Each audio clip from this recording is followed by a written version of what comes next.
Hey, this is Notser, and today we're taking a look at my Harugumo. This game ended up being fantastic, and hopefully you guys will enjoy it.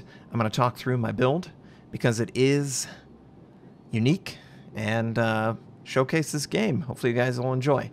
Now, I use main armament protection so that my guns and my torpedoes and any system that I can reinforce it in any manner. Same reason for engine and steering. I do diverge from most players, and I pick up the faster turret traverse skill. I feel like that helps the Harugumo with active maneuvering because the turrets are very slow. Concealment, range of the guns, why not rate of fire? I didn't want to go against it too much. I didn't want to invest any more points in range sort of through advanced firing training. You'll notice that my commander build is very straightforward. Priority target, last stand, survivability expert, concealment, radio location, basic firing training, adrenaline rush. Pretty much every skill that you would ever take on a DD. I just felt like radio location was the way I wanted to play this. I didn't want to sort of be camping in the back. I wanted to be out there on the map, actively trying to take on targets. And we're going to B point. There's only 3 cruisers, so there's a good chance that they're not going to be in a position where they can punish you. So that's what I was thinking at the beginning, and that's the reason for my build. The radio location lets me be aggressive, so of course, we're being aggressive. The enemy DD, there is one. He's got to be a B, you know. We are located.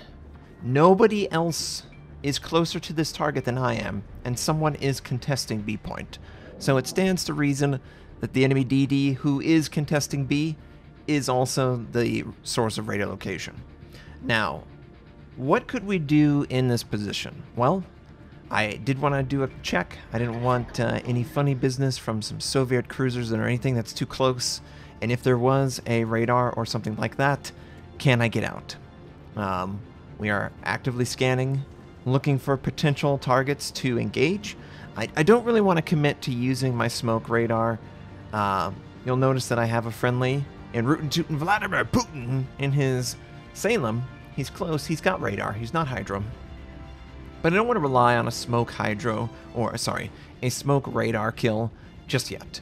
I really just want to position myself to allow that to develop, but I don't want to give myself no way out. That's the reasoning between me placing myself in this position, trying to communicate to my teammate, general location.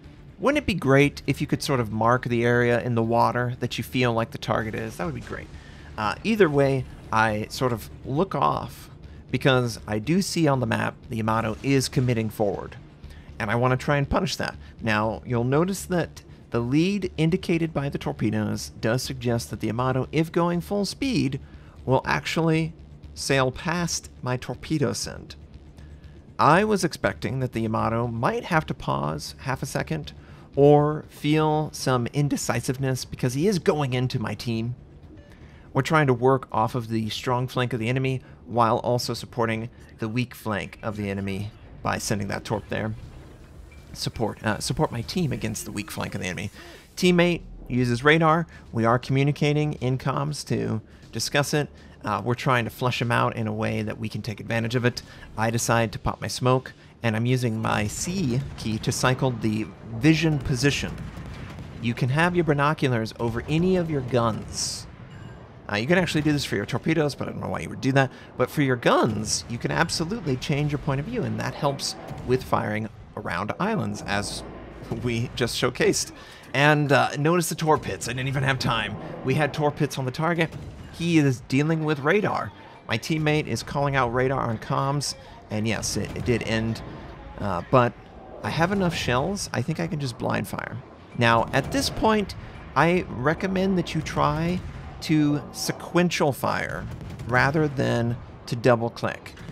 We did fortunately rediscover his location. We set him on fire and he's out there in the open. He's either going to die to me or my teammate. He does die to Rootin' Tootin'. Great. So we're going to capture this base. There is a Minotaur. Not going to get a good shot. He's turning back.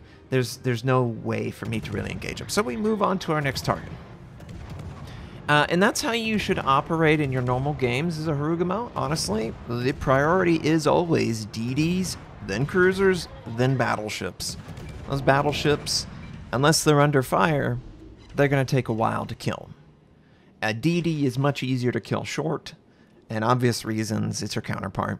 And then for a cruiser, you got 30 millimeters base baked into the Harugumo. That's why I felt confident not to take IFHE. You'll notice my build is not IFHE, because IFHE does not help against DDs.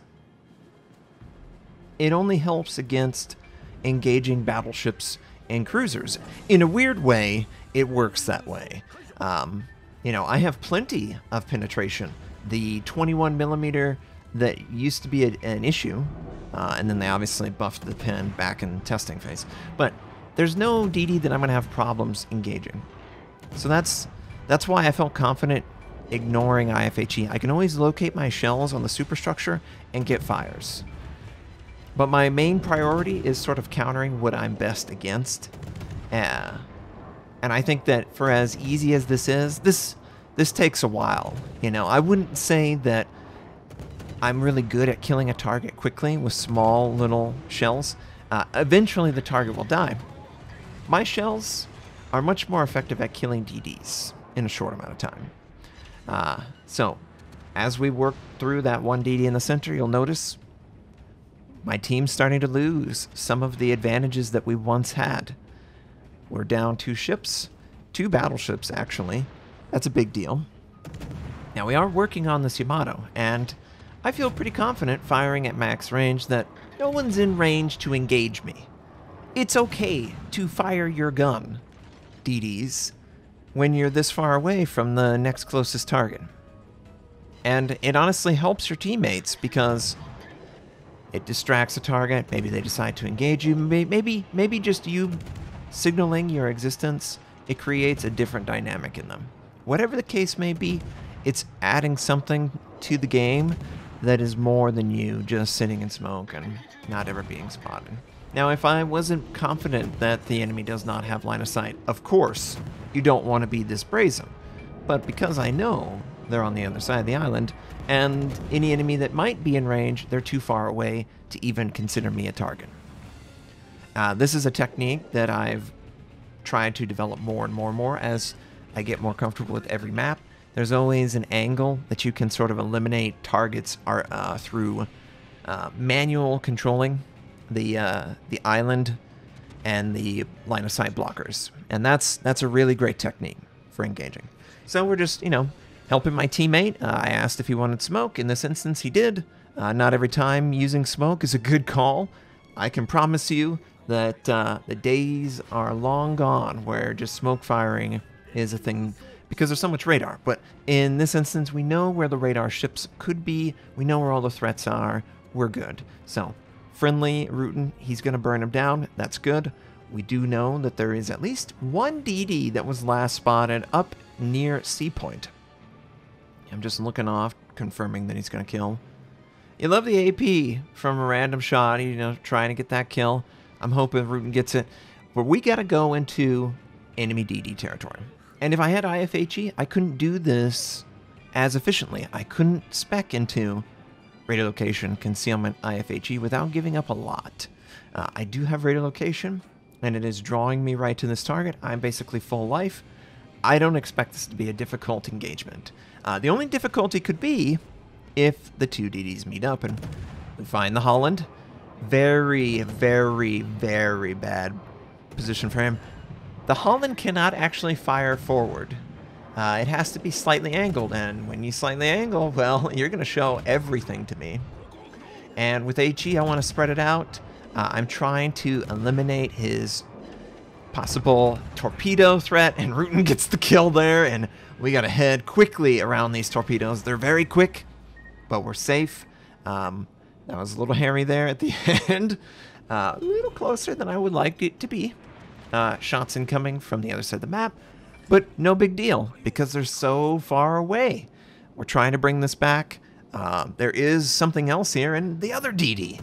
Now, could you imagine if both of these guys would have been together and I would have bumped into both of them? Completely different scenario. Oh, and there's a third. That's wonderful. We are fortunate in that the opponent chooses to use his smoke.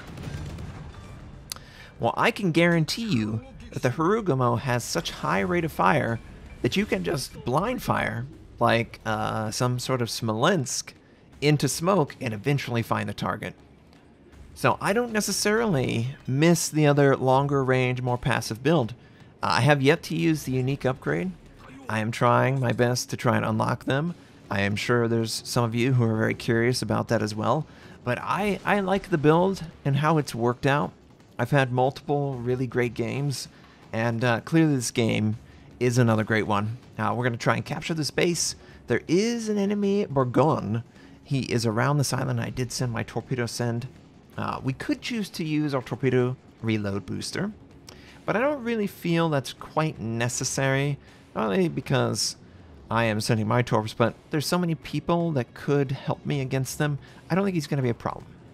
Plus, I have another smoke I could use, and he's also going to deal with it. Now, the French battleships, they're legendary for their speed. He sails through all but one torpedo, which catches him and causes a flood. And because he has to engage with a friendly, I'm going to engage him. Now, this is definitely an area where this build is weak. I do not have 32mm base, and French battleships are notorious for having so much 32mm everywhere. I can't pin that, so I have to locate my HE shell on the superstructure. Every shell that doesn't hit the superstructure just does a non-penetration 0 damage. So, you do have to get a little bit more precise with your aiming. And you do see I do try some AP, but there's significant bounce. And of course he's angling harsher to AP, so we're going to switch right back to HE. Completely fine. No issue with this. This is exactly what was the plan. And, you know, what would be the plan is if we can finally get a kill.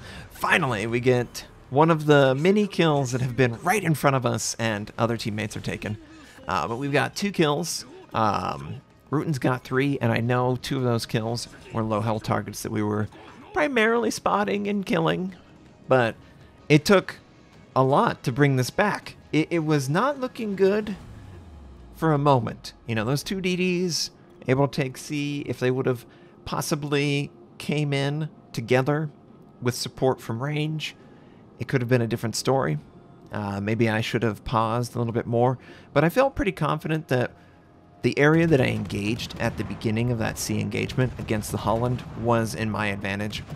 There were plenty of islands that were blocking line of sight. I could easily turn away from the enemy side of the spawn and have islands blocking. So when I noticed that we took out the Holland effectively and I could rush into cover, I felt pretty confident that, you know, we can do this now. I do have smoke, and if I run into something else, well, there's still plenty of islands for coverage. Don't be afraid to transition into an aggressive play, you know, just because, oh, this is too early or whatever, I don't know exactly what's going on, doesn't necessarily mean that it's a bad play, because if you find yourself in a really powerful position, say for an ambush, a completely set up ambush, you have the advantage. And that's the emphasis right in there. The fact that I was in a position to engage the Holland on my terms, and I had the clear safety net of not only islands and running away, I could be aggressive, and I could also feel confident that I can handle this. Whereas if I would have maybe entered past the island chain, gotten into C point, and then the Holland would have ambushed me, and then on top of that the other DD would have ambushed me, would have been a completely different scenario. So I would encourage players, if given a similar situation with radiolocation and the recent capturing, maybe let the enemy make the first play with regard to movement out. Because they're going to decide one or the other. They're either going to decide to go from C into your spawn, or they're going to go C to B. Either way, you're going to be right there to take the target out on your terms. And the Harugumo really enjoys their terms, clearly. And, you know, one of the weaknesses of the Harugumo, in my opinion, is the turret traverse. It does make the ship feel sluggish on top of an already sluggish rudder. One of the reasons why I choose to go something that is a faster turret traverse rather than faster torpedo traverse with better main gun accuracy is the main gun accuracy, we're talking 5 meters. at max range. It's a really small benefit for DDs, and I don't really use my torpedoes all that frequently in, close proximity. They're really big, it's a really long cooldown, normally going to be reserved for really big ships that I know can't get out of the area. Because of that, I can afford to invest more in my gunplay, and I think that's one way where gun-based ships, and oh man, Rootin' Tootin', he's trying to survive the end of this game. It looks like he will, and yes, we do. We did complete the comeback. Really enjoyed that, and, not a standard Harugumo build, but effective nonetheless. I encourage you guys, if you any interest in it, check it out. 214,000 damage, 3 kills, bunch of medals, 3,247 base XP. Oh yeah, and Rootin' Tootin', he's right there with me. Together, we basically were the top dogs for our team, and, it speaks for itself.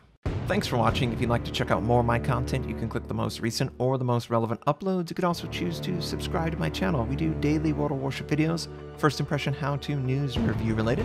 My North American recruit invite is on the screen. You can take advantage of that. We stream at twitch.tv/Notser. Thank you, have a wonderful day, and I'll catch you guys next time.